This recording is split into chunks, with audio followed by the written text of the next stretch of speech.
Bueno, pues si os parece podemos ir empezando. Y bueno, lo primero de todo agradeceros a todos y a todas los que habéis accedido a este webinar eh, y estar aquí para debatir y hablar de un tema hoy candente y bastante importante como es la nueva ley de la eutanasia aplicada recientemente. Así que os agradezco a todos vuestra asistencia.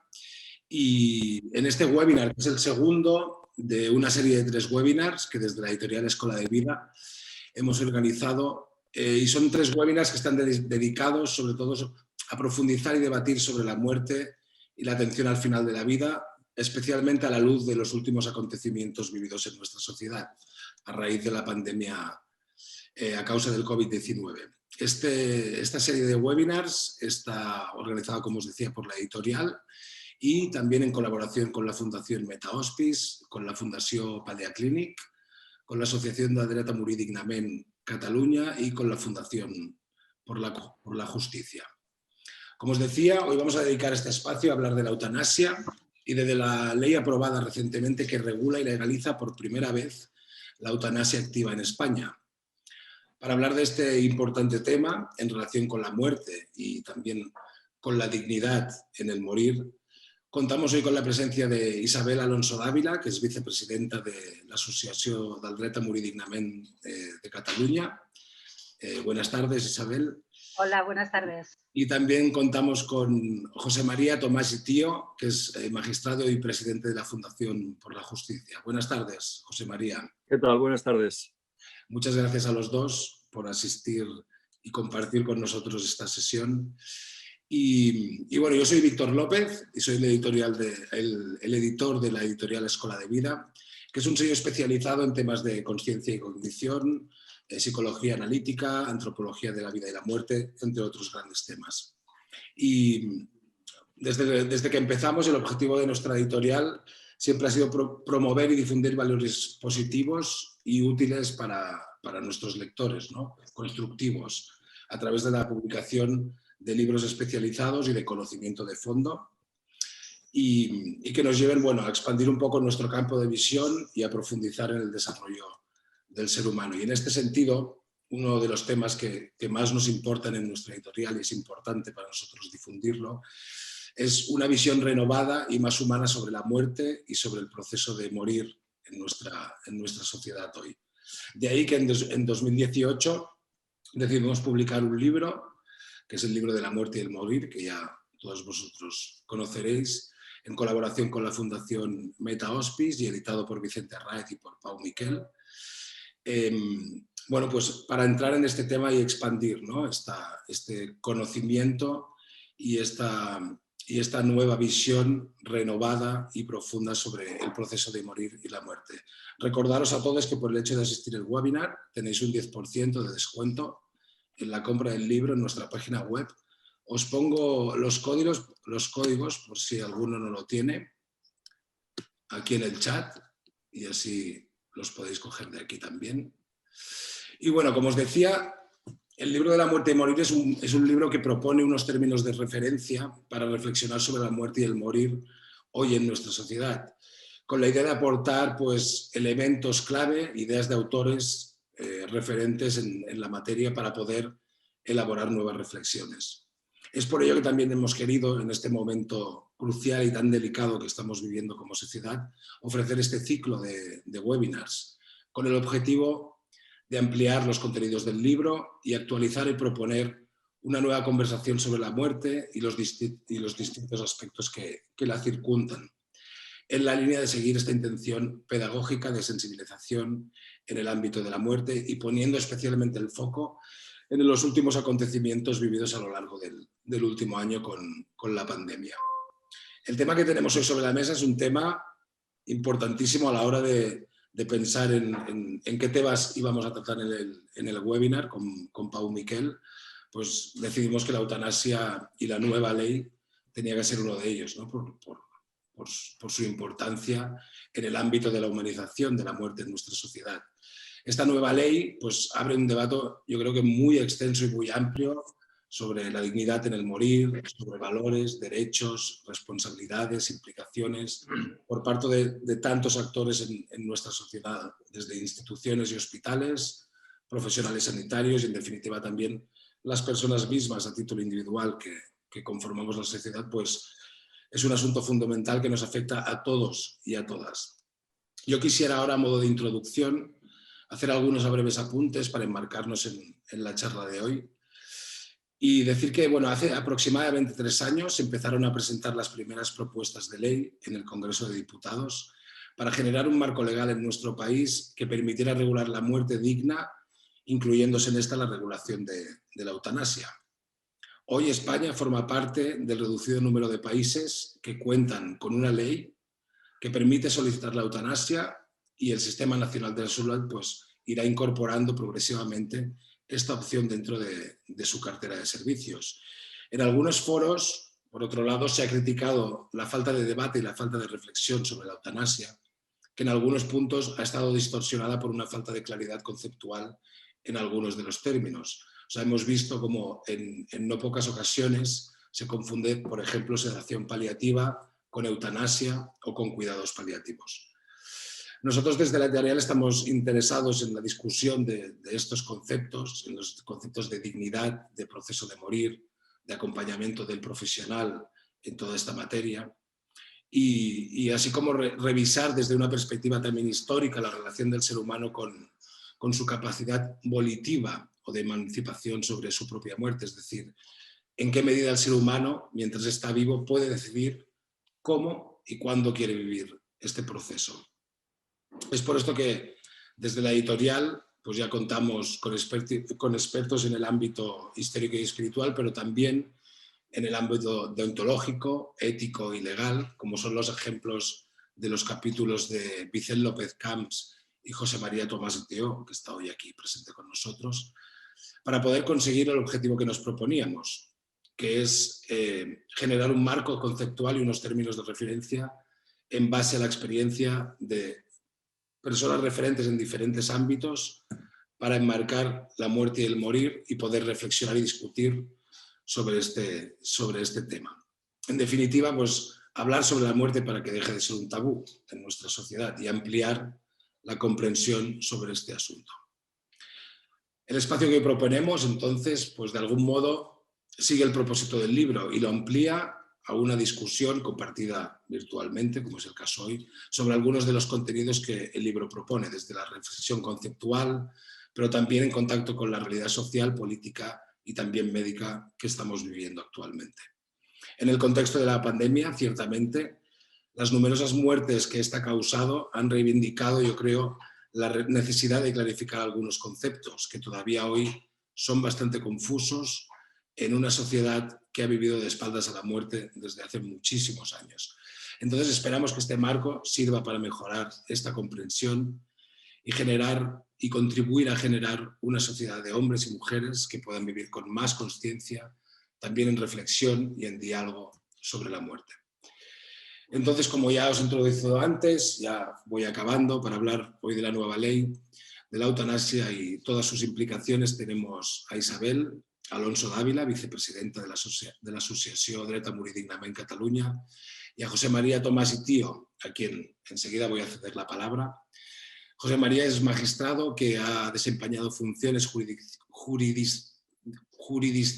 esto, decías antes, José María, la dificultad, ¿no?, de vuestro lenguaje a veces, jurisdiccionales en materia civil, penal, mercantil, de familia y del registro civil desde el año 1976.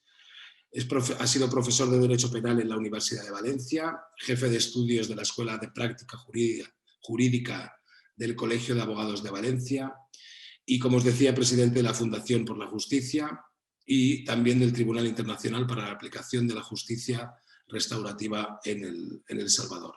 Es autor de nuestro libro, para el cual escribió un importante y necesario capítulo sobre los aspectos legales del morir.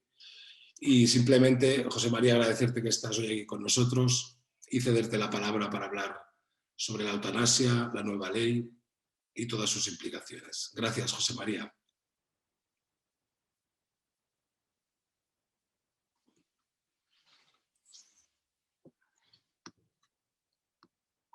Estás...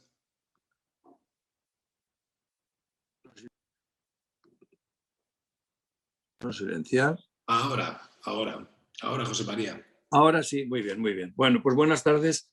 Buenas tardes a todos, bienvenidos, gracias por estar y gracias especialmente, claro, a la editorial que nos convoca, que, bueno, tiene el atrevimiento de suscitar de nuevo un tema que hasta ahora había sido muy debatido, ahora sigue siendo igual de debatido, pero ya con una ley en la mano. Yo quisiera, porque nos parece, y así lo hemos hablado previamente, quisiera centrarme en los aspectos más técnicos desde el punto de vista jurídico, pero no demasiado técnico para que, bueno, nadie me pueda reprochar que no entiende lo que ya a veces nosotros nos cuesta entendernos, pero sí para entender cuál es el sentido, el resultado de esta ley y qué viene a resolver esta ley desde el punto de vista exclusivamente técnico-jurídico. Cuando uno se plantea o me planteo hablar de esta materia, claro, me planteo muchas preguntas, ¿no? Me gustaría responder a esas preguntas que la calle se hace. ¿Qué es la eutanasia? ¿Qué hacemos con la eutanasia? Si hay que regular o no hay que regular, o hay que mantener el silencio en la regulación como hasta ahora sin que haya respuesta por parte del Estado, que al final es el responsable también de la regulación. ¿Qué nos jugamos con la ley de eutanasia? Si es que nos jugamos algo o no. ¿Por qué la ley de eutanasia para algunos incluso, luego veremos, es motivo de excomunión el participar de alguna manera desde el punto de vista de la teología, diríamos, religiosa, ¿sí, no? La eutanasia, ¿qué puede decir el derecho ante los umbrales de la muerte? Si existe o no existe un derecho a la muerte o solamente tenemos derecho a la vida. Fijaros la cantidad de preguntas que surgen por una ley como esta, que es una ley realmente corta, tiene 19 artículos y algunas disposiciones complementarias, ocupa un espacio pequeño del Boletín Oficial del Estado frente a otras que, yo qué sé, los presupuestos del Estado ocupan 800 páginas, ¿no? Esta solamente 7, o sea que es una ley, diríamos, humilde, ¿no? Por llamarlo de alguna manera. Pero para empezar, a mí me gustaría saber y situarme donde yo me quiero situar cuando hablo de esta ley, con todo el respeto para cualquier opción que no sea la que yo mantenga. Y por tanto, yo creo que situarse desde la objetividad en una cuestión que tiene tantas implicaciones y tantos perfiles de todo orden que debemos hacer el esfuerzo de prescindir de cualquier prejuicio, entendiendo por tal cualquier construcción preestablecida en la que nos asentamos legítimamente desde el punto de vista ideológico, moral, religioso o profesional, para adentrarnos precisamente en esos perfiles que son el objeto de esta presentación. Yo soy consciente de que resulta tremendamente difícil prescindir de algunos de esos prejuicios, porque los tenemos muy asentados en nuestra cultura, hemos vivido en esos, o algunos más tiempo que otros, como es natural. Pero yo considero que las personas que se acercan a esta realidad, que a día de hoy es una realidad ya consagrada legalmente, pues tienen la suficiente capacidad y tenemos la suficiente capacidad crítica y también la honestidad intelectual como para al menos no situarnos en una posición intransigente con otras que pudieran ser también asumibles desde una perspectiva puramente social o puramente humana. Bueno, a mí me gusta citar porque es una reflexión en la que siempre me he sentido bien. Me gusta citar a un autor que escribió una novela, se llama Grito de Gloria, en el que afirma que un paciente que agoniza se siente liberado de angustias cuando percibe que ha dejado atrás la puerta del espanto para ingresar en el vestíbulo de la realidad, que da acceso a la unidad del ser cuando ya se sumerge en las entrañas del universo. Bueno, supongo que me corregirá, la filósofa me corregirá después y a lo mejor compartirá o no esta reflexión, pero a mí me parece que es una bonita descripción de un proceso del que todas las personas vivas no vamos a salir vivos, No nos engañemos. Esta es una realidad que todos, de una manera u otra, salvo que encontremos alguna vacuna mejor que la de AstraZeneca o la Moderna, que nos haga ser, diríamos, inmunes a la muerte y por tanto que nos haga permanentes, ¿no? Pero tampoco creo que pueda ser con demasiadas buenas condiciones, con lo cual también conviene ir pasando y asumiendo que nuestra vida es la que es, ¿verdad? Yo creo que, por tanto, a los que vivimos en una sociedad y, por tanto, me adentro en lo que son términos puramente jurídicos, cualquiera que sea la sociedad que nos configuremos, nos corresponde y le corresponde a los responsables políticos que nosotros hemos designado establecer condiciones que garanticen la convivencia y la paz.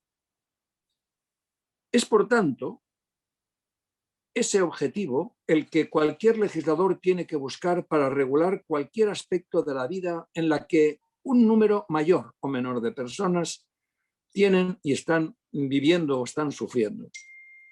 Por tanto, a las personas, a los individuos nos corresponde no ya disponer, sino llegar incluso a exigir la preocupación por lo que pueda ocurrir en todos los momentos de nuestra existencia y por tanto también en todos aquellos relacionados con el morir o con la muerte, sin desconocer, desde luego, los componentes de la cultura en la que cada sociedad se instala, basados en cultos, tradiciones, pero también en conocimientos científicos, valores jurídicos y valores éticos. Esto es lo que ocurre en esta materia en particular y por tanto hay que concluir en cierta medida que el proceso final de la vida, la llamada fase terminal, cuando la persona sufre ese proceso agudo o crónico de diagnóstico cierto que le lleva a una situación clínica irreversible en un corto plazo, aparecen escenarios en los que la propia persona, sus familiares, los profesionales de la asistencia médica, hospitalaria o personal de cualquier clase, requieren de una regulación específica que les permita actuar con la suficiente seguridad jurídica. Solamente me quedo ahí, nada más que como mínimo esto.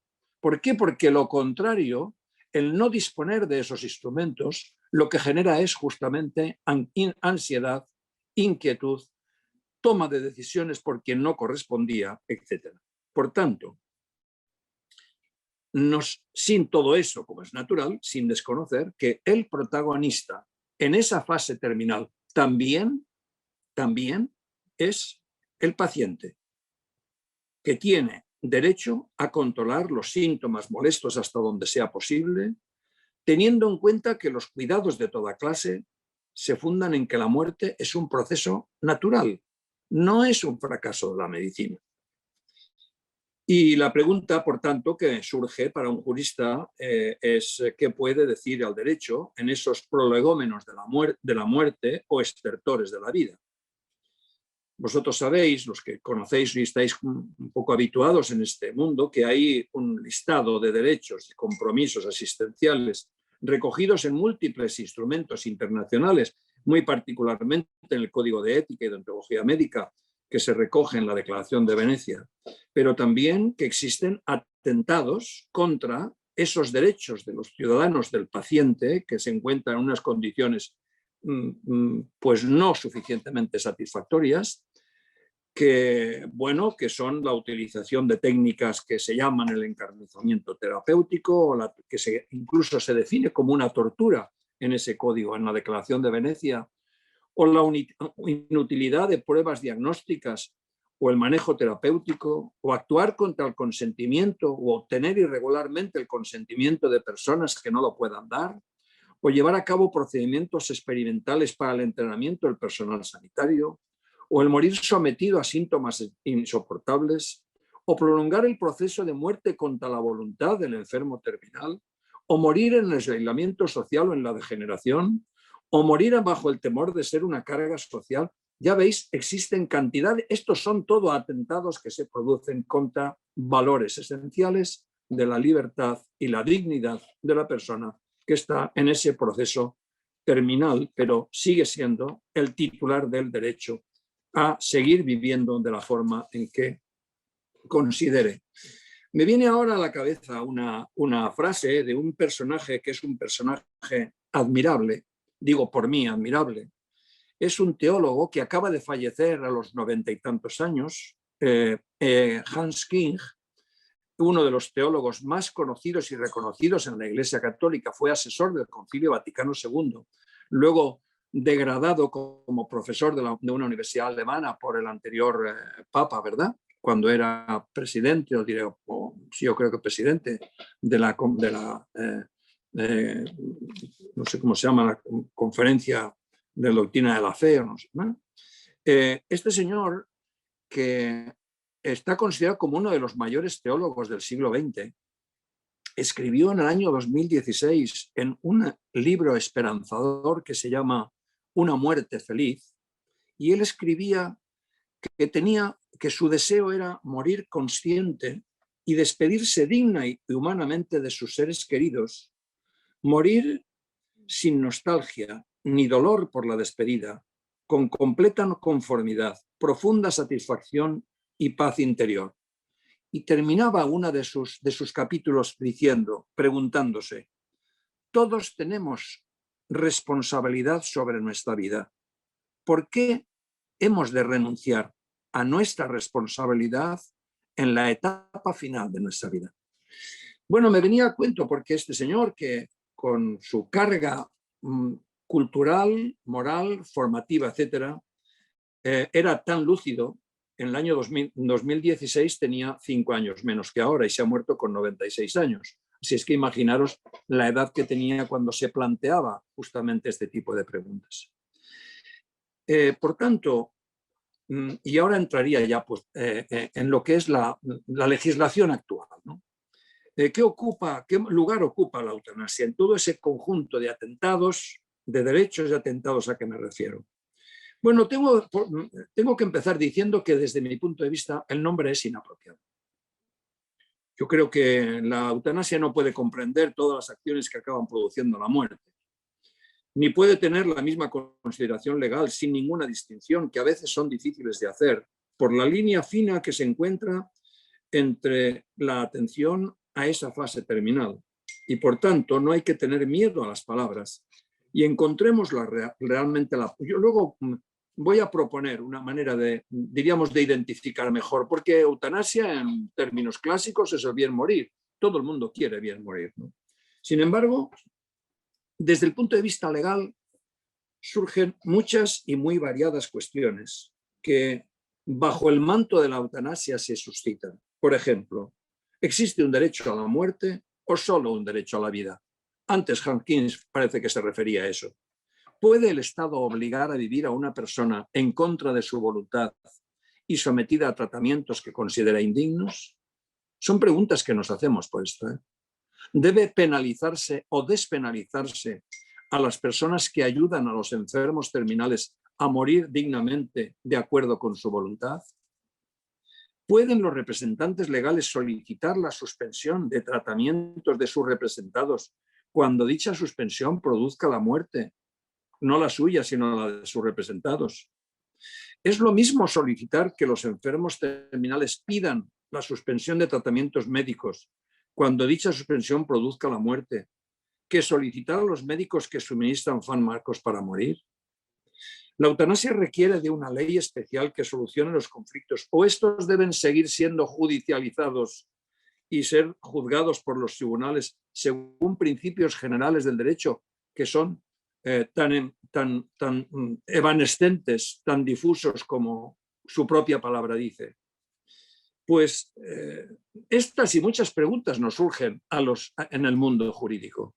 La primera dificultad que surge, por tanto, para regular una materia, en particular la eutanasia, es identificar exactamente qué sea. Pero como sé que Isabel se va a referir a ello, pues yo se lo voy a dejar.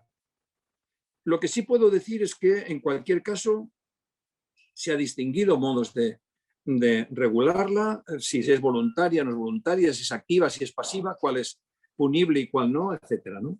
Pero a mí me gustaría ya entrar, porque así no nos comemos demasiado tiempo para el posible debate, en lo que el derecho español vigente a día de hoy nos ha puesto en nuestras manos. No voy a hacerles, desde luego, que nadie se asuste. Yo no voy a hacer ahora aquí un relato ni un estudio exhaustivo de lo que la ley dice, pero sí me gustaría que al menos sepamos que tenemos ahora mismo una ley que todavía no ha entrado en vigor, excepto el artículo 17, que entró en vigor el día 26 de marzo. El resto de la ley entrará en vigor el día 26 de junio, por tanto, a la vuelta de 2 meses. Y esa ley es una ley orgánica número 3 del año 2021 de regulación de la eutanasia. La falta de regulación específica hasta ahora nos llevaba a que toda referencia a la eutanasia estaba contenida en el Código Penal. Y el artículo 143 del Código Penal establecía unos tipos penales que llevaban a una sanción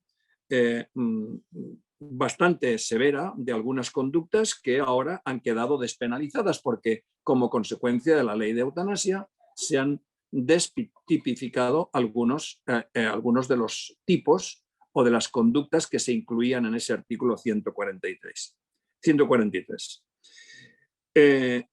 En la regulación que actualmente realiza la ley, se parte de un preámbulo que también va a hablar de ello Isabel y por tanto no voy a referirme a él, pero sí, en todo caso, se hace referencia en el preámbulo a que se recoge doctrina sentada por el Tribunal Europeo de Derechos Humanos en una sentencia de 2013 del caso Gros contra Suiza, en el que en resumen viene a decir que cuando se regule situaciones de esta naturaleza, el país tiene obligación de establecer una legislación concreta y específica que conceda seguridad jurídica a todos aquellos que intervienen en ese proceso. Bueno, y esto es realmente lo que ha hecho el legislador. El legislador contempla, y como resumen de la ley diría, 3 elementos, momentos o situaciones sustanciales que yo identifico como los siguientes: el contexto, la petición y la actuación profesional. ¿A qué me refiero? Cuando hablo del contexto, me refiero a los requisitos para poder recibir la prestación de ayuda para morir. Muy particularmente, por tanto, la circunstancia objetivada y objetivable de sufrir una enfermedad grave e incurable que la ley define en su propio texto, o un padecimiento grave, crónico e imposibilitante en los términos establecidos por la ley, que también define, y certificada por médico responsable. Por tanto, ese es el contexto. Quien diga, no, yo es que no me encuentro bien y voy a pedir que solicitar ayuda para morir. No, esto no está contemplado en la ley. Yo tengo ganas de quitarme del medio. No es suficiente. El médico no puede, y luego hablaremos, porque yo quiero hacer referencia, sería al paso de algunos comentarios que he leído y que he oído, que son, me parece de una agresividad y de una desconsideración tremenda, sobre todo a los profesionales sanitarios, de que es una especie de escapatoria para que los médicos maten a los pacientes que les molesten.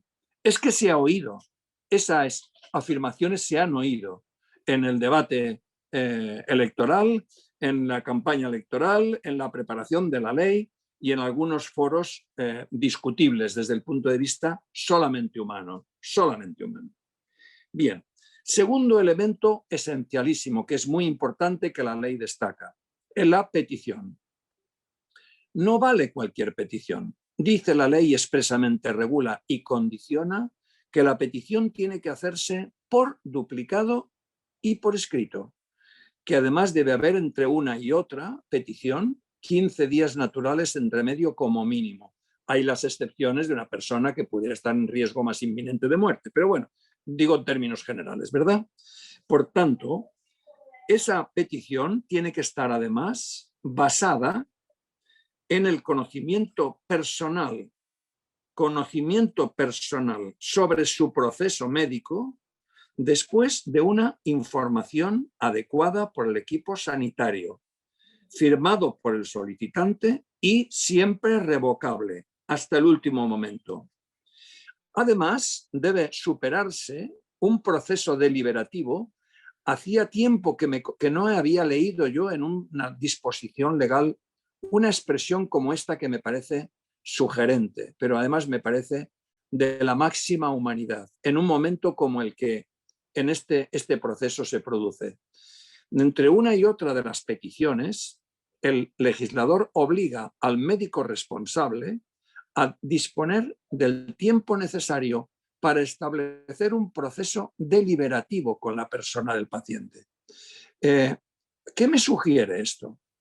Me sugiere que el médico no solamente tiene que decirle en palabras técnicas que a veces no entendemos, porque si los juristas hablamos raro, los médicos también hay que darles de comer aparte, que el médico tiene que explicarle y responder a todas las preguntas y cuestiones y dudas que puedan surgir. Y en ese proceso deliberativo, el médico tiene que explicar el diagnóstico, las posibilidades terapéuticas, los resultados esperables y los posibles cuidados paliativos. Esto va en serio.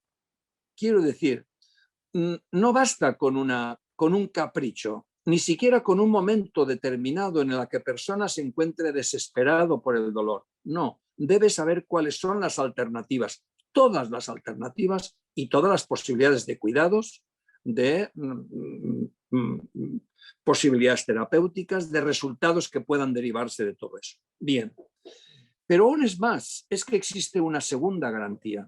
Y la segunda garantía es que a partir de la información y el proceso deliberativo durante 2 sesiones con el médico responsable debe formular consulta a un médico externo que no haya participado ni pertenezca al equipo del médico responsable.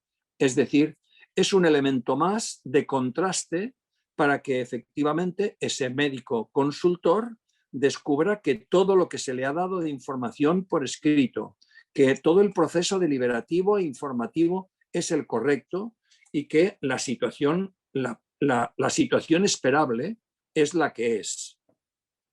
Pero aún es más, es que esa consulta por médico externo, igual que el proceso inicial, tiene que ser verificado por una comisión de garantía que se llama de garantía y evaluación, que designa a un jurista y a otro médico para que revisen de nuevo todo el proceso y descubran cuáles son las condiciones, las garantías, las certezas, es decir, que todo se ha hecho con arreglo, intentando descubrir la real voluntad de la persona, del paciente, pero condicionada y vinculada con ese proceso del contexto al que antes me refería.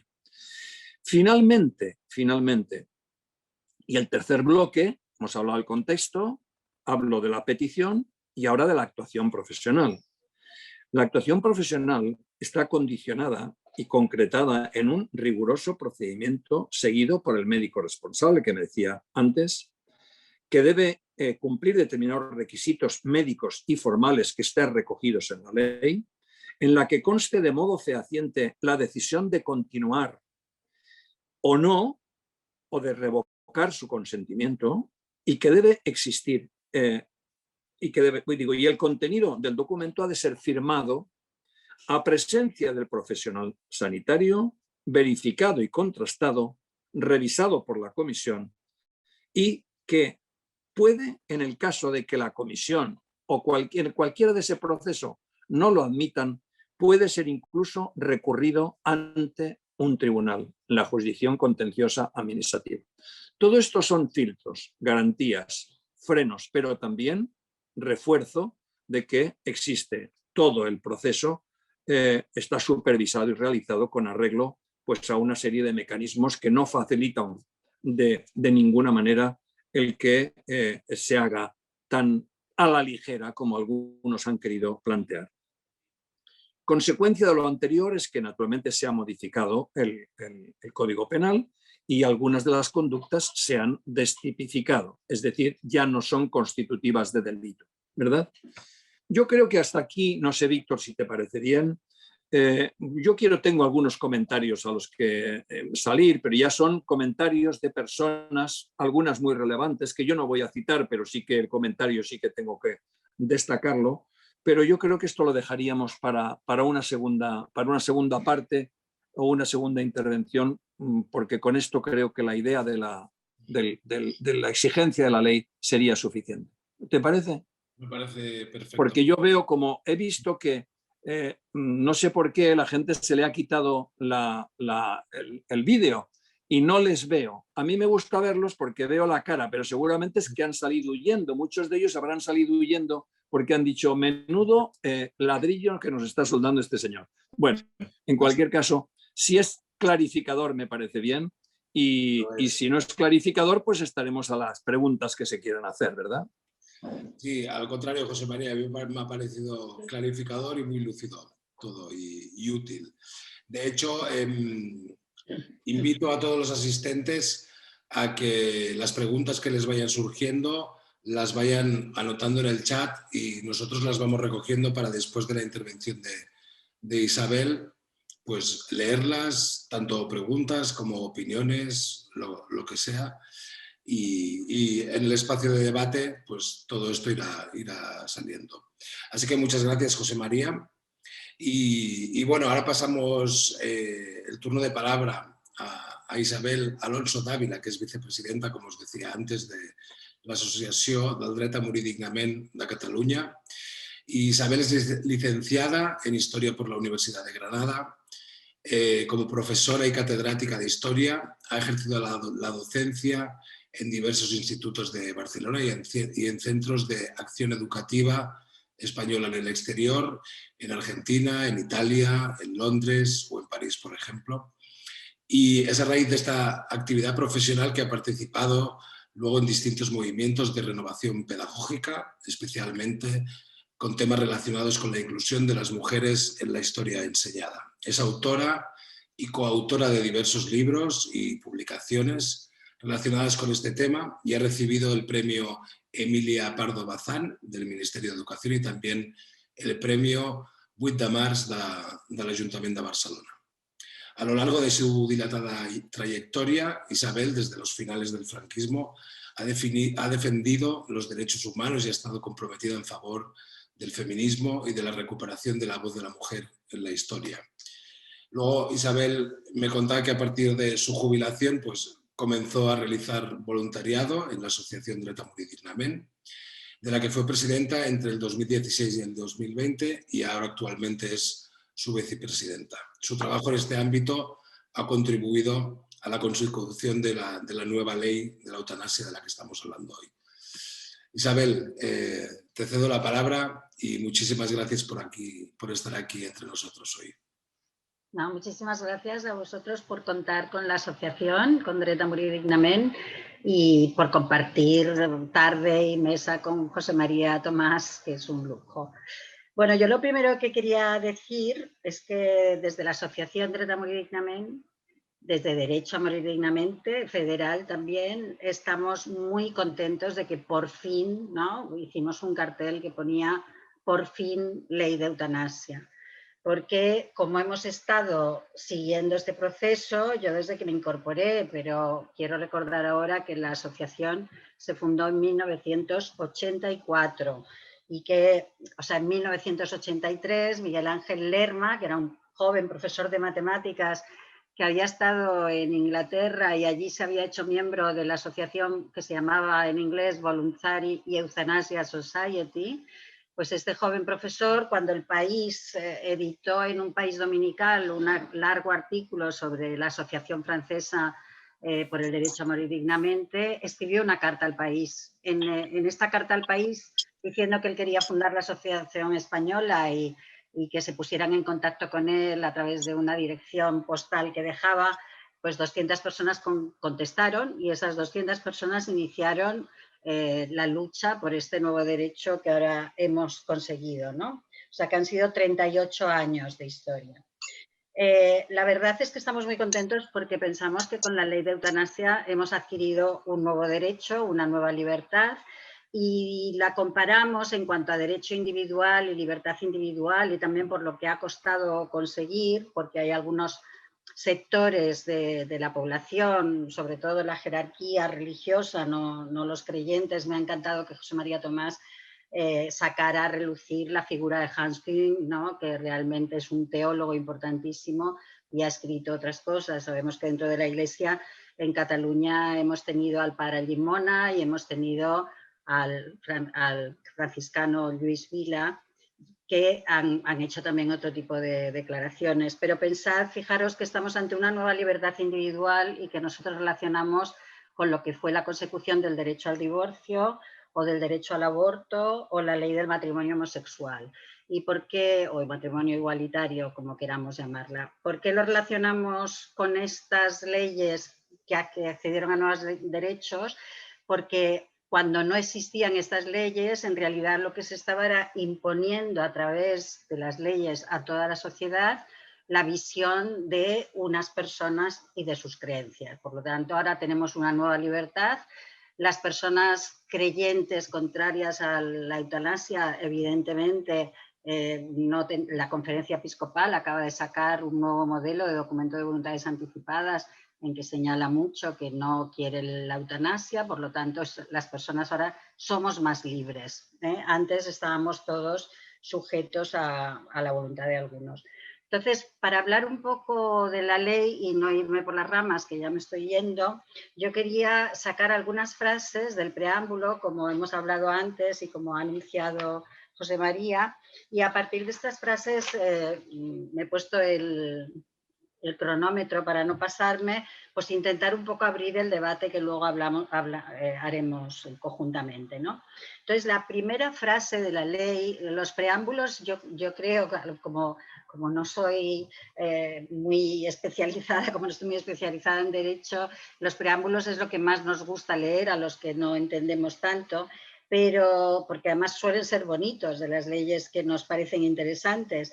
Entonces, la primera frase que dice la ley es que la presente ley pretende dar una respuesta jurídica, sistemática, equilibrada y garantista, como nos ha explicado José María, garantista, atención, a una demanda sostenida de la sociedad actual. A ver, es muy importante, y eso lo han dicho muchos de los diputados en sus intervenciones, que esta ley ha llegado desde la calle al Parlamento. O sea, ha sido realmente una exigencia de la sociedad.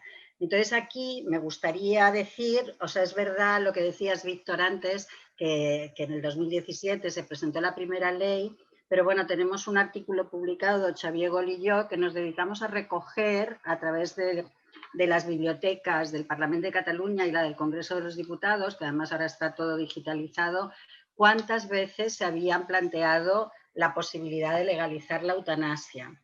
Y entonces nos encontramos que en el caso del Congreso de los Diputados, la primera intervención en este sentido fue el 9 de marzo de 1994 y fue Pilar Rahola, entonces diputada de Esquerra Republicana de Cataluña, hizo una interpelación urgente al ministro de Justicia, Belloc, sobre medidas que tienen previsto llevar a cabo el Gobierno para llenar el vacío existente en el tema de la eutanasia activa, decía ella.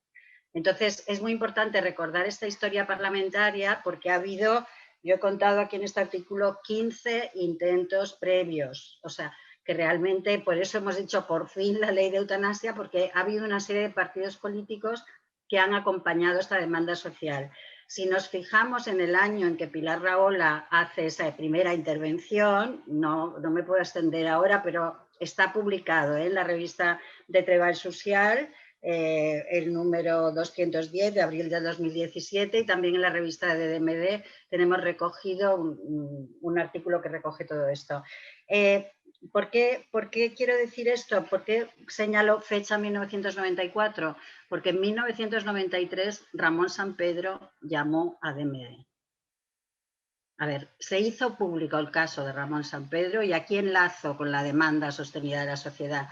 Esta demanda sostenida de la sociedad tiene dos polos. Uno, la existencia de una asociación, de un grupo de gente organizada que creó la Asociación por el Derecho a Morir Dignamente, que ha estado haciendo incidencia política, haciendo socios, y por el otro lado, pero estas dos realidades han estado en comunicación permanente, han sido los casos que se han hecho públicos. Vale, entonces, los casos que se han hecho públicos, ¿qué pasa cuando una persona hace público su caso?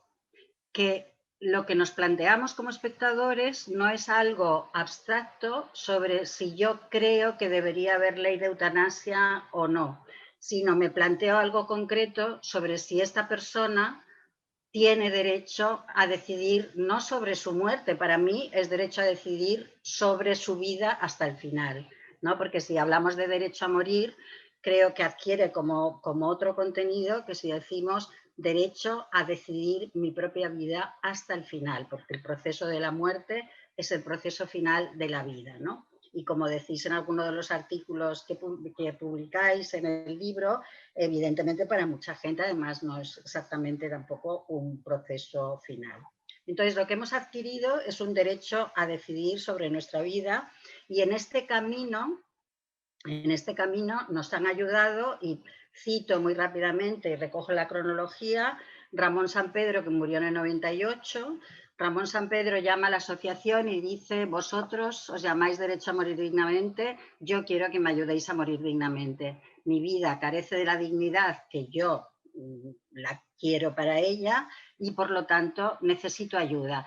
El argumento de Ramón Sampedro, que había leído muchísimo, se había hecho un intelectual, era el siguiente: el suicidio no está penado por la ley, yo como no me puedo suicidar porque no tengo la suficiente movilidad para hacerlo, necesito que otra persona me ayude y lo que yo pido es que no se penalice a esa persona por ayudarme, porque si no me están haciendo desigual respecto a otras personas que pueden tomar esta opción.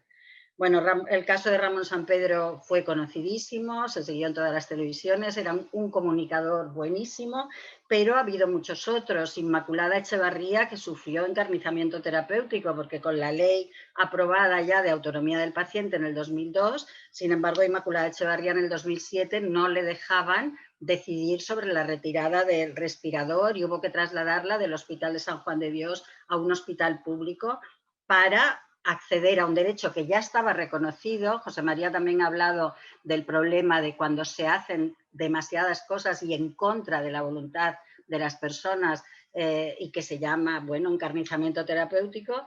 Pues Inmaculada Echevarría quería la eutanasia, hizo declaraciones públicas diciendo quiero la eutanasia, pero no tenía posibilidades de eutanasia, pero tenía una diferencia respecto a Ramón Sampedro, que ella dependía de un respirador.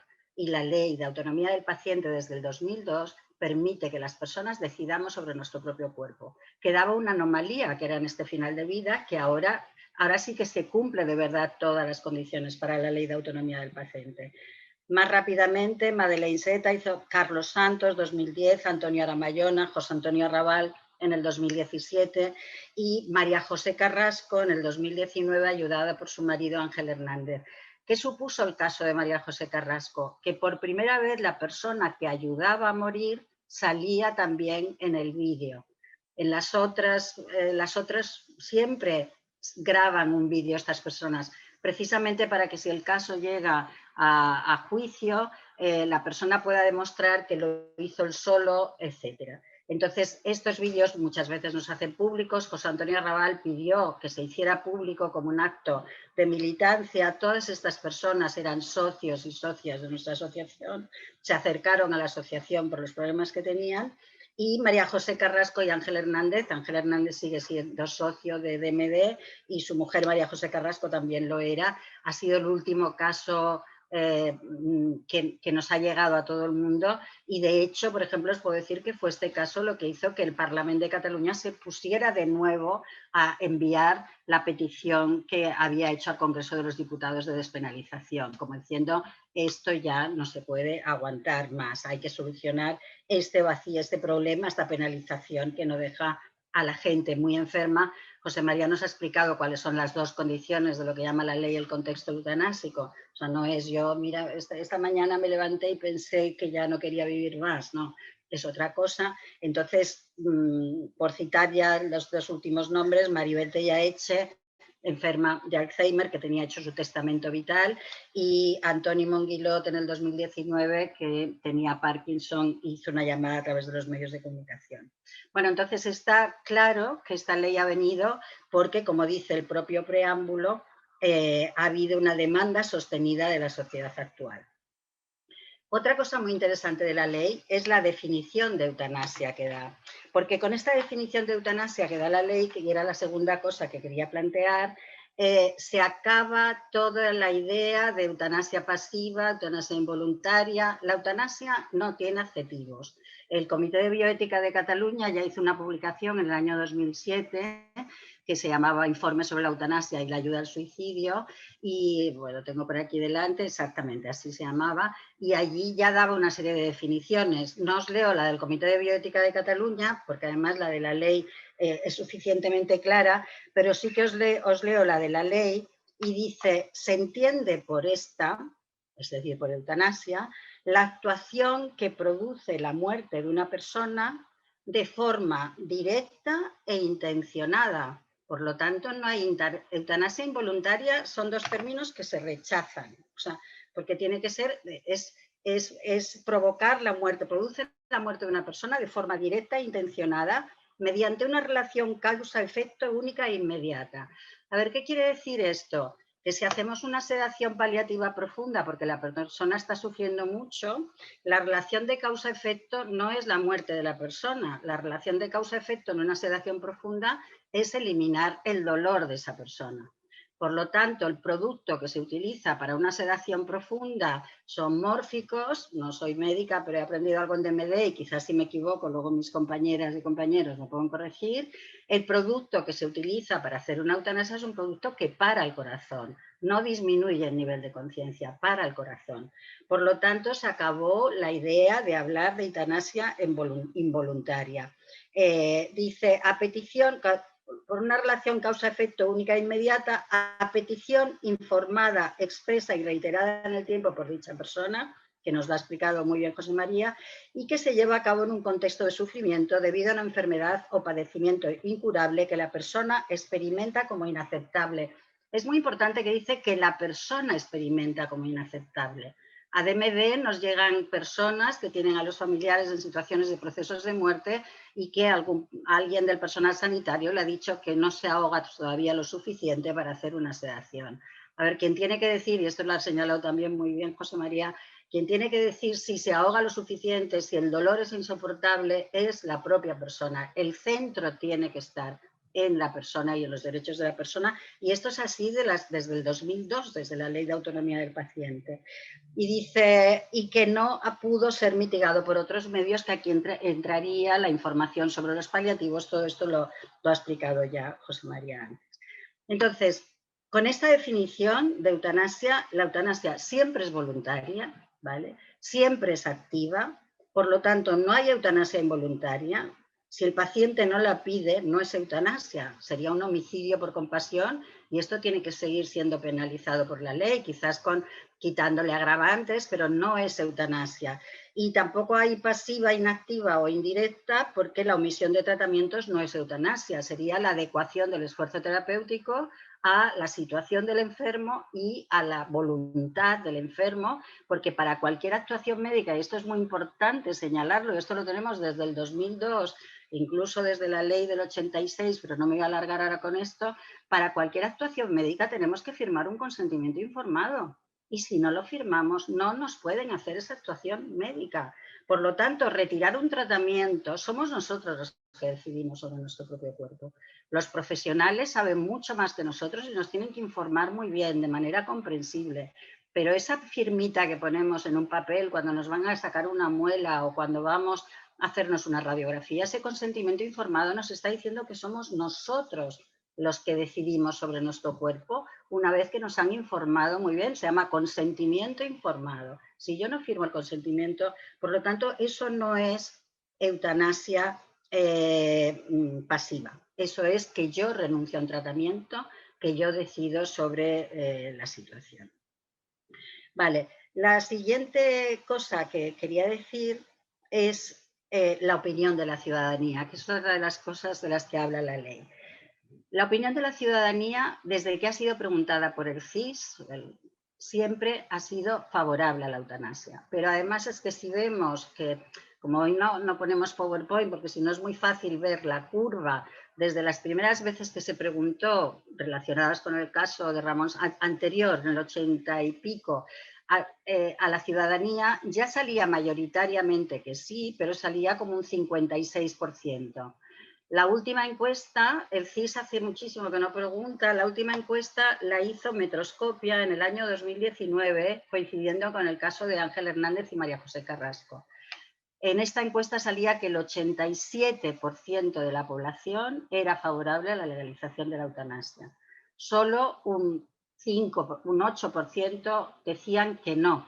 Entonces siempre hemos dicho que la opinión del 8% de la ciudadanía tenía secuestrada la libertad para hacer uso de un nuevo derecho, que no es nunca una nueva obligación. O sea, siempre decimos que si existe ley del divorcio, no quiere decir que sea obligatorio divorciarse, quiere decir que existe la posibilidad de divorciarse para los matrimonios que han fracasado en lo que pretendían. Y yo siempre digo, los que votaron en contra del divorcio, como el PP, yo creo que no hay partido donde haya más divorciados. Por lo menos hay algunos diputados del PP que se han divorciado varias veces y votaron en contra del divorcio.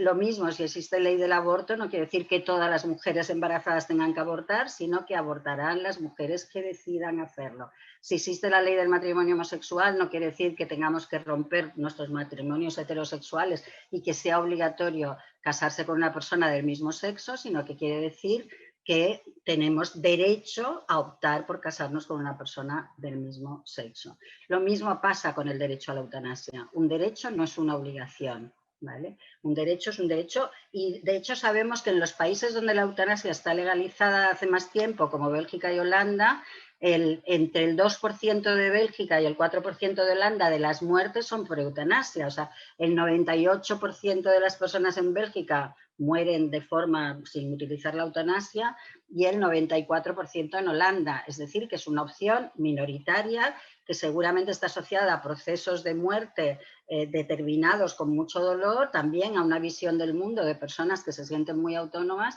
pero que no es una opción mayoritaria. O sea, un derecho no es una obligación. Y entonces quería decir, la población española, incluso en estas encuestas de Metroscopia, y voy ya terminando, se relaciona, por ejemplo, con qué partidos votaban. Pues los votantes del PP mayoritariamente estaban a favor de la legalización de la eutanasia. Mirad las encuestas, se puede encontrar poniendo Metroscopia, eutanasia y encontraréis las de todos los años. No me puedo extender más. Pero para terminar, quería decir que los profesionales de la medicina también sabemos su opinión cuando se les ha preguntado. Y entonces aquí quería rescatar que a veces hablan médicos o médicas como si fueran todos los médicos, pero tenemos la suerte de que una serie de colegios de médicos hicieron encuestas en el año 2019 y que estas encuestas están publicadas. Los colegios de médicos que hicieron encuestas, empezó el de Vizcaya, siguió el de Madrid, el de Tarragona y de Las Palmas. Estos son los 4 colegios que hicieron encuestas. En todos se pueden consultar, encuesta eutanasia, Colegio de Médicos de Vizcaya, y en el Colegio de Médicos de Vizcaya tenéis publicadas las otras, porque la encuesta del Colegio de Médicos de Madrid la han eliminado de la página web del Colegio de Médicos de Madrid, porque ahora el presidente que tienen habla por todos los médicos y está una encuesta reciente hecha. Vale, entonces podéis consultar estas encuestas, coincidían muchísimo con la opinión de la ciudadanía, estaban más o menos en el 86% a favor de la regulación de la eutanasia.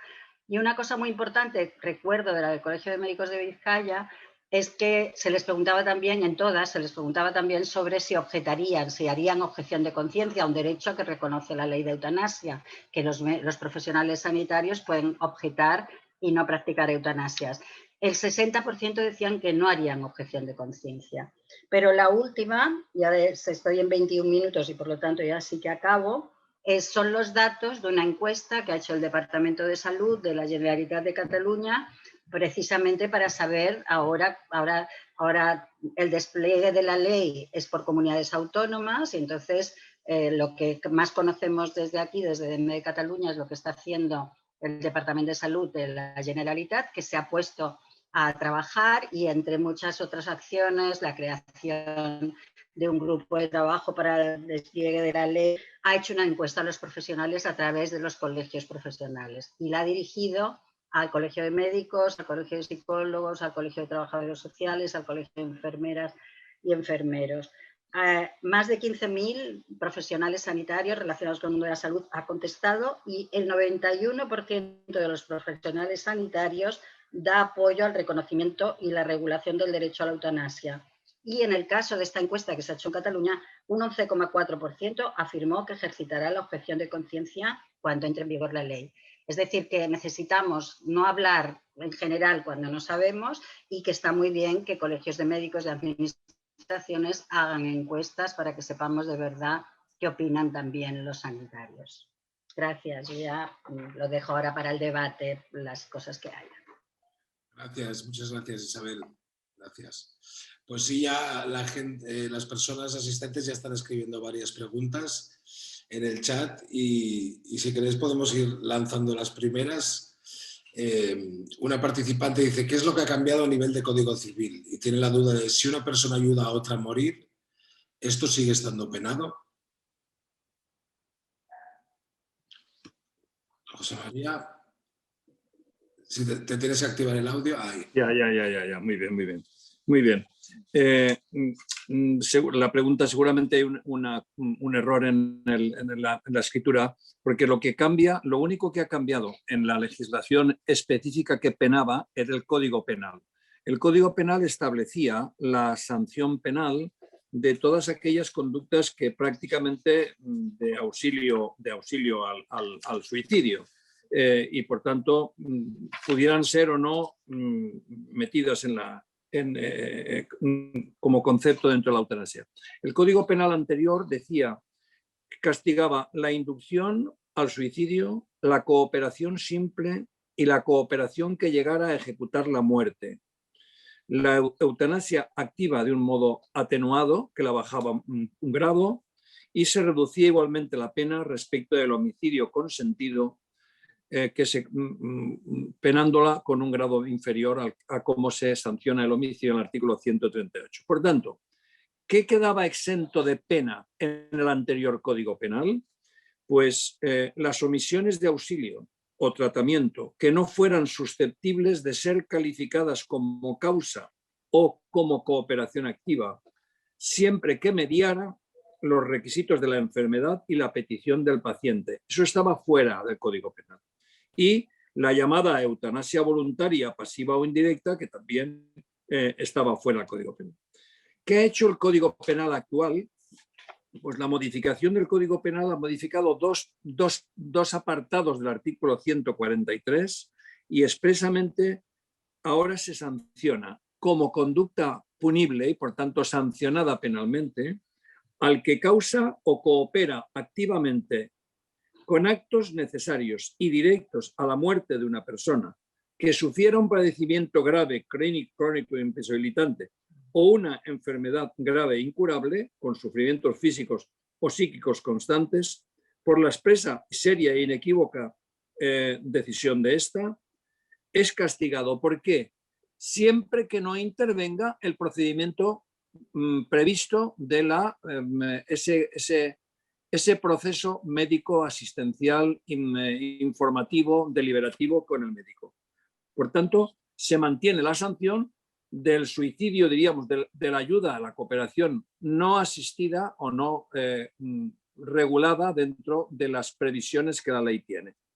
También dice que en este caso no incurre en responsabilidad penal quien causa o coopere activamente a la muerte de otra persona cumpliendo lo establecido por la ley. Por tanto, siempre que se cumpla lo establecido por la ley, queda excluido de la sanción penal. Esta es la gran transformación, diríamos, de la responsabilidad penal que actualmente se exige en nuestro Código Penal.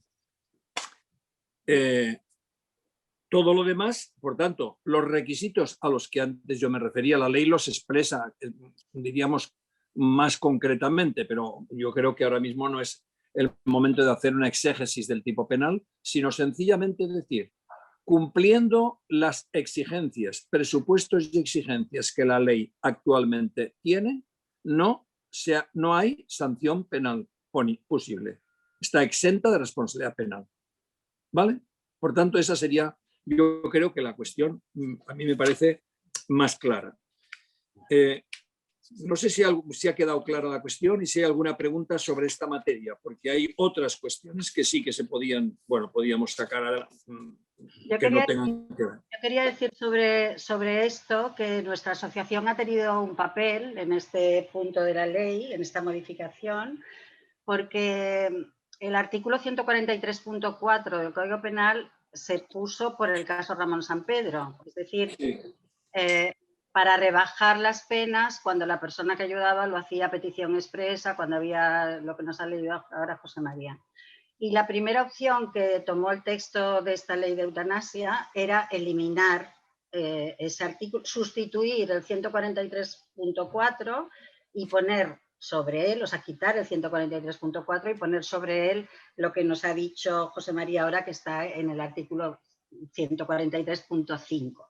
A ver, ¿qué quiere decir con esto? Que se eliminaba la disminución de penas para quien ayudara a morir y no fuera médico, que fuera un familiar, etcétera, aunque fuera demanda. Pensemos en María José Carrasco, pensemos en Ramón Sampedro, y se despenalizaba, o sea, se despenalizaba al médico que lo hace siguiendo la ley.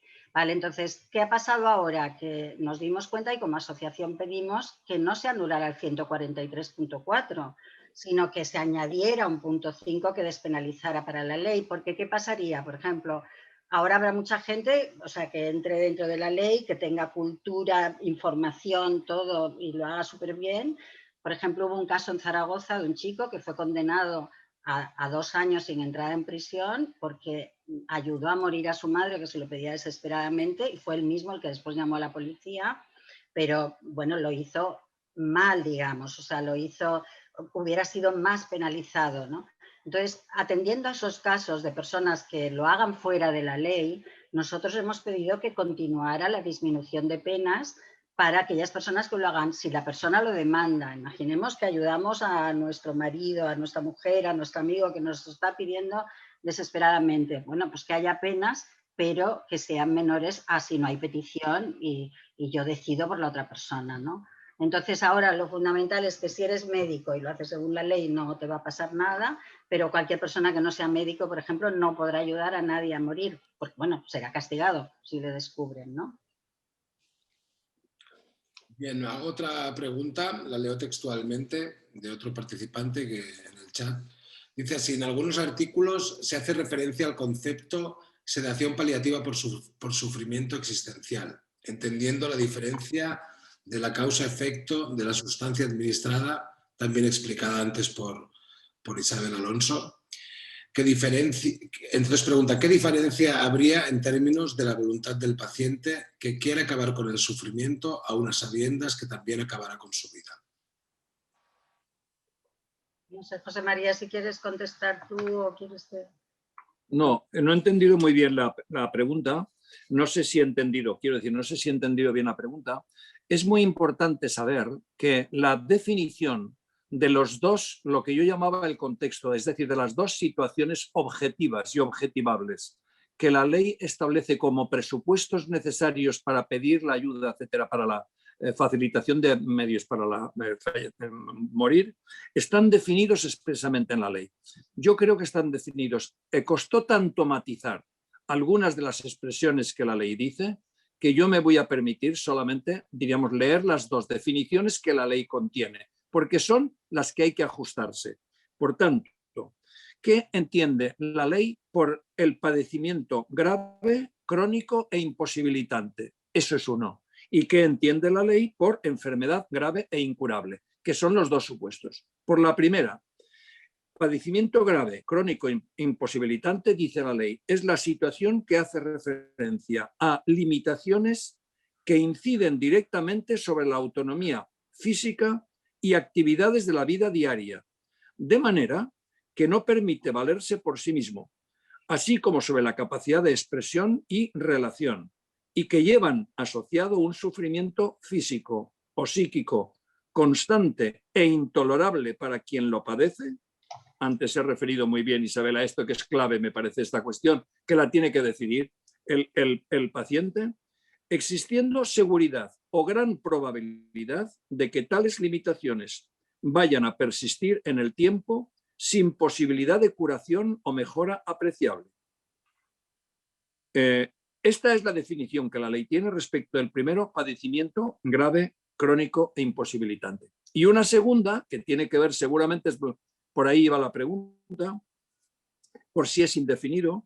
Una enfermedad grave e incurable no es cualquiera. Uno puede tener naturalmente una, yo qué sé, un constipado crónico o una alergia a los ácaros, y eso dice, es que para toda la vida. Hombre, sí, es para toda la vida, seguramente sí, pero esa no es la definición del texto legal que permita entrar, diríamos, en juego esta ley. Y dice el legislador, la enfermedad grave e incurable es la que por su naturaleza origina sufrimientos físicos o psíquicos constantes e insoportables sin posibilidad de alivio que la persona considere tolerable. Otra vez interviene la autonomía del paciente, la libertad, la dignidad y su decisión, ¿verdad? Con un pronóstico de vida limitado en un contexto de fragilidad progresiva. Todo eso son elementos que confluyen para identificar exactamente el concepto de enfermedad grave e incurable al que la ley se refiere. Y yo añadiría que, bueno, he estado buscando en la ley, que la tengo aquí delante, y no encuentro en qué artículos hace referencia al concepto de sedación paliativa por sufrimiento existencial. Si nos lo puedes encontrar y nos lo dices, pues fenomenal. Pero creo que entiendo un poco por dónde va la pregunta. Entonces, la voluntad del paciente es el núcleo de la ley de autonomía del paciente, ¿vale? Sin su voluntad no se pueden hacer actuaciones médicas, como el consentimiento informado. ¿Qué pasa en los casos de sedación si no hay testamento vital? Lo que en Cataluña se llama documento de voluntades anticipadas, en Madrid instrucciones previas. A ver, muchas veces la sedación se decide, la sedación profunda, se decide ya en un momento en que el paciente no se puede expresar, ¿vale? Entonces sí que es verdad que la eutanasia está clarísima, que tiene que ser a petición expresa, informada, reiterada, por escrito, todo lo que antes nos ha contado José María, y entonces el paciente tiene que estar consciente de dos maneras. Uno, en la situación de demanda de la eutanasia, u otro, si ha sido previsor, previsora, y en su testamento vital perfectamente hecho ha dicho que en esas situaciones que dice la ley, si él se encuentra en esas situaciones y no se puede expresar, quiere la eutanasia. ¿Vale? Entonces, en la eutanasia está súper garantizada la voluntad del paciente. ¿Qué pasa con la sedación profunda terminal? Si el paciente está consciente, el paciente tiene que decir, sí, por favor, sédeme, yo ya no puedo más. ¿Qué pasa? Que muchas veces el paciente ya no está consciente. Y entonces es un diálogo entre el médico o la médica, que seguramente muy bien, yo lo considero un acto, ahora diría de caridad cristiana, pero un acto de buena práctica médica, decirle a la familia, esta situación está provocando mucho dolor, esta persona se está muriendo muy mal, quizás le podamos sedar. Aquí, ¿qué pasa? Que el médico buscará el consentimiento de la familia, que es lo que dice la ley de autonomía del paciente, cuando la persona no ha dejado testamento vital. Entonces, muy importante, la ley de eutanasia reconoce que se puede pedir la eutanasia en el testamento vital. Los que queramos la eutanasia, muy importante revisar ahora nuestro testamento vital si lo tenemos hecho y dejar claro que si estamos en esas situaciones queremos la eutanasia. Segunda cosa muy importante, aunque no queramos la eutanasia, tenemos que hacer un testamento vital diciendo no quiero la eutanasia, pero no quiero sufrir, quiero que me seden. ¿Por qué? Porque estas preguntas que hace el equipo médico a las familias dejan heridas. Primero, no se sabe si se está respetando la voluntad de la persona o no. El médico preguntará, esta persona, ustedes que la conocen bien, habría querido, o sea, esa es la idea que dice la ley de autonomía del paciente. Cuando no se puede preguntar al paciente, hay que preguntar al familiar más cercano. Y si no hay familiar, a la persona más cercana. Fijaros en qué responsabilidad estamos cargando a nuestro familiar más cercano. Y cuando tenemos varios hijos, ¿qué pasa si los hijos no están de acuerdo? Que vamos a dejar heridas en esa familia para siempre, que muchas veces el hijo o la hija que menos ha estado con el enfermo, que menos ha sabido de su sufrimiento, ahora como vuelve en el último momento es el que quiere mantener a esa persona 24 horas más, 2 días más. Entonces, es muy importante, y aprovecho para recordarlo, dejarlo dicho en el testamento vital. Yo creo que la pregunta iba por aquí, pero repito que no he encontrado a qué artículo de la ley de eutanasia se refiere. Quizás está hablando de la ley de autonomía del paciente o quizás está hablando de protocolos médicos que no tienen el carácter de ley. pero espero haber contestado algo la pregunta. Ya. Yo quisiera quizá completar un poquito, no completar, sino añadir un poco a lo que decía Isabel, que yo creo que es suficientemente clarificador. Que en la ley efectivamente existen supuestos, se regula la posibilidad en varias partes de los artículos de esta ley, de la falta de conocimiento, de competencia, de lucidez por parte del paciente. Y son hasta en 3 ocasiones, se refiere la ley a supuestos de esa naturaleza. En el primero, cuando dice, si no se encuentra en el pleno uso de sus facultades ni puede prestar su conformidad libre, voluntaria y consciente, hay que remitirse a lo que conste en el documento de instrucciones previas, testamento vital, voluntad anticipada, etc. Y incluso, dice el legislador, dice, en el caso de que la persona, el paciente, en ese documento haya designado una persona representante, este representante será el interlocutor que el médico deba tener en todo el proceso hasta la decisión definitiva. Hay una segunda excepción, cuando por escrito no pueda haber firmado el paciente. También dice la ley, en ese caso, cuando no fuera posible firmar el documento, podrá hacer uso de otros medios que le permitan dejar constancia, o bien de una persona mayor de edad o persona capaz que pueda hacerlo por él. Y hay un tercero. En esos casos, cuando la persona no sea y vaya acompañado o no vaya acompañándolo por nadie, incluso el médico que lo trata puede presentar la solicitud de eutanasia cuando le conste que con anterioridad a ese proceso en que ya está incapacitado de alguna manera, pues diríamos que lo ha conocido y lo tiene por escrito. Yo quiero hacer referencia justamente porque cuando inicialmente yo planteaba, yo decía con todo el respeto, de verdad, siempre para otras posiciones diferentes, que el legislador tiene obligación de legislar. No sé si es para muchos o es para pocos. No sé si va a extenderse esto, como antes decía Isabel, yo creo que todo el mundo lo entiende. Una cosa es que uno tenga el derecho a y otra cosa es que tenga la obligación de, que no tiene nada que ver una cosa con la otra. Por tanto, la situación, la regulación de una cuestión tan conflictiva, por compleja que sea, tiene que dar seguridad jurídica y generar paz y facilitar la convivencia, porque en un contexto, ese contexto social siempre está condicionado por otros argumentos, por otros elementos, por otras personas.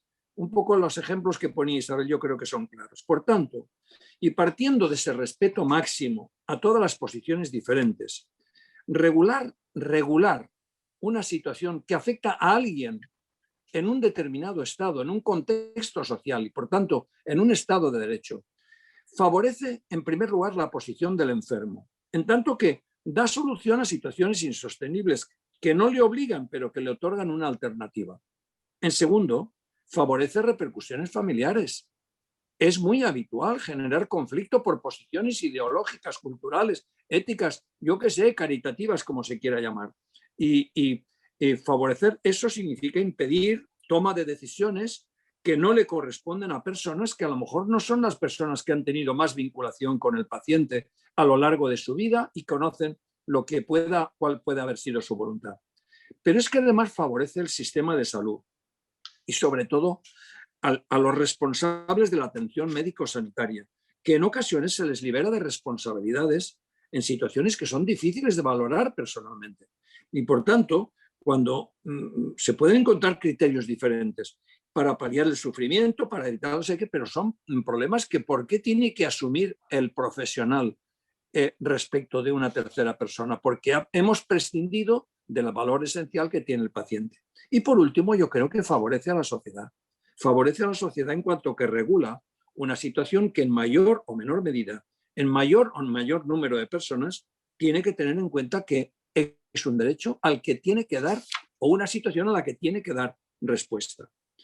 Yo quiero salir al paso, si me lo permitís, porque hay cosas que me han indignado mucho, de cosas que se han oído en todo el proceso de elaboración de la ley e incluso en momentos posteriores, incluso antes de entrada en vigor. A mí me parece que no resulta honesto sostener como argumentos contrarios a la regulación el que con ella se va, y digo literalmente lo que yo he oído y he leído se va a exterminar a enfermos indefensos. Esto no se puede decir desde la honestidad personal e intelectual, ni que con su regulación se va a producir un recorte de las prestaciones sociales o un ahorro del sistema sanitario. Pero ¿de qué moral y qué sociedad estamos creando con esas prevenciones, ¿no? Ni mucho menos, que también lo he oído en un discurso de persona relevante, que una regulación similar va a convertir al Estado en una máquina de matar y a los médicos en verdugos. Pero hemos valorado cuál es la catadura moral de los médicos de este país a los que se les dice que son. Es que me parece tan tremendo que se puedan afirmar cosas de esta naturaleza. Y digo respetando cualquier posición contraria. Por eso está recogido en la ley la objeción de conciencia. Por eso está.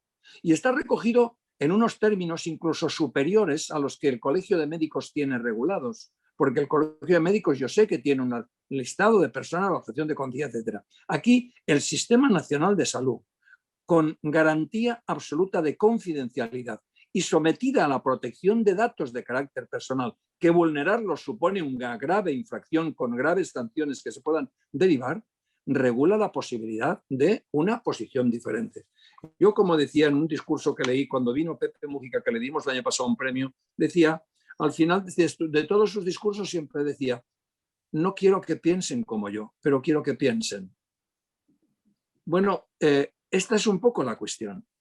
Yo creo que podemos tener posiciones diferentes, pero por favor, no descalifiquemos ni ensuciemos ni el honor de la persona, del paciente que toma una decisión en un momento determinado, ni otorguemos a los profesionales ni a las personas que piensan diferente que nosotros, los descalifiquemos hasta el punto de llevarlos, y perdonadme que lo diga de esta manera, pero esto ya no sé si me dará tiempo a decirlo, llevarlos hasta, para los que sean, los que tengan, diríamos, o participen de una determinada vinculación religiosa, no se puede excluirlos y, por tanto, excomulgarlos de la Iglesia. Vamos con una última pregunta, si os parece. Me sabe mal porque hay bastantes más preguntas, pero el tiempo se nos echa encima. Así sí, ¿por qué? Vamos, hay un par de preguntas referidas al testamento vital. Una de ellas dice, en el momento de realizar un testamento vital, ¿sería válida la voluntad de petición o no se toma en cuenta como voluntad en el caso de que la persona no pueda comunicarse o no pueda firmar el consentimiento informado? Sí, es válido. La ley garantiza que en un testamento vital tú puedes pedir la eutanasia. Tú dices, si estoy en estas situaciones que marca la ley de eutanasia, pido morir por este procedimiento. Y el testamento vital es tu voluntad porque lo hiciste cuando estabas consciente y podías decidir. Entonces, muy importante lo que ha dicho antes José María, si designas un representante, será el interlocutor con el médico responsable y por lo tanto es importante si podemos designar un representante, pero incluso sin representante es válido, o sea, el testamento vital, y es muy importante que lo conozca tu médico, que lo tienes hecho y lo que has puesto. También, yo creo que esta pregunta estaba hecha antes de la intervención de José María y de la mía. Yo creo que ha quedado claro ya. Sí. Bueno, luego al final hay una que también dice, cuando un ciudadano deja recogida en su registro de voluntad vital su deseo de morir, cuando pierda su capacidad mental de forma irreversible, ¿es suficiente para que se active este proceso? Sí, no, pero aquí habla de un tema que nos preocupa a mucha gente, que es el Alzheimer y la demencia senil. Yeah. Tenemos la suerte de que la ley española recoge que con testamento vital sí se puede pedir. Es que los casos estos que se han hecho públicos, el caso de Maribel Tellaeche era una enferma de Alzheimer. Su familia lo hizo público, ha hecho un trabajo buenísimo. Entonces, la ley ha recogido esta sensibilidad de casos que se habían hecho públicos. Entonces, hay que decir que sí, que en caso también de demencia senil o de Alzheimer, vale lo que hayas dicho en tu testamento vital. Aquí, muy importante, casi más siempre, dejar el representante para que él lo tenga clarísimo si algún médico o médica plantea alguna duda o el jurista de la Comisión de Garantías. Pero la ley lo recoge y estamos contentísimos porque sabemos que es un tema que preocupa a muchísima gente. A mí, por ejemplo, un montón, ¿no? Por la experiencia de mi madre, pero es un tema con el que viene mucha gente a la asociación y ha quedado bastante bien resuelto en la ley. Perfecto, pues si os parece lo dejamos aquí. Y bueno, Muy bien. sí, Muy bien. la verdad es que es un tema que nos podríamos pasar aquí una hora o un par de horas más seguro. No, incluso hacer un ejercicio práctico de hacer testamentos vitales, pero no es el caso. No es el caso. Bueno, es muy buena idea, José María. En cualquier caso, Víctor, muchas gracias. Y a todo el mundo que ha estado, si hemos aclarado, yo creo que será la finalidad que vosotros pretendíais y esa era un poquito, yo creo que nuestra intención. Quiero además agradecer especialmente la brillante intervención y aclaración de Isabel en todas sus intervenciones, que al final nos ayudan a todos a reflexionar y hacer las cosas mejor. Y yo quiero agradecer a José María sus brillantes aportaciones e intervenciones. Yo me pongo más en el sitio de la asociación y en el sitio de los juristas, pero yo creo que bueno, y muchísimas gracias, Víctor, y a la editorial. Ya, fíjate si ha pasado el tiempo, que ha pasado el día de San Jordi y las flores se ve que no las compramos entonces y las estamos regalando ahora, pero bueno, está muy bien. Gracias a todos y gracias, Víctor, y a todos vosotros. Pues muchas gracias. Isabel y José María, muchísimas gracias por vuestras aportaciones brillantes, por haber estado en este webinar y también muchas gracias a vuestras respectivas asociaciones y fundaciones, a la Asociación de Tamborí Dignament en Cataluña y a la Fundación por la Justicia, por también colaborar y apoyar a este ciclo de webinars. Y nada, de corazón, muchísimas gracias. Y también gracias a todos vosotros que habéis estado presentes. Me sabe mal que no se han podido responder todas las preguntas, pero bueno, ya habrá nuevas oportunidades para ellos. Y nada, recordaros que la semana que viene tenemos el último webinar del ciclo, que es sobre experiencias en primera línea, o sea, testimonios de profesionales que han estado en primera línea durante estos tiempos de pandemia. Estará con nosotros Joan Carles Trayero, de la Fundación Paliar Clinic. Estará con nosotros Vicente Arraez también, de la Fundación Meta Hospice. Y también Alex Prats, que es uno de los impulsores del proyecto Aleia Popla Cuidador aquí en Cataluña. También deciros que hagáis uso del código con el descuento del libro y para comprarlo en nuestra página web. Y que nos sigáis también en nuestras redes sociales si os interesan todos estos temas que estamos tocando desde la editorial y que vamos a seguir profundizando y haciendo eventos para abrirnos pues, un poquito más el campo de visión y al final, en definitiva, pues, para vivir mejor y para gozar de la vida. Así que a todos y a todas, muy buenas noches y nos vemos la semana que viene en el tercer webinar. Gracias. Buenas noches.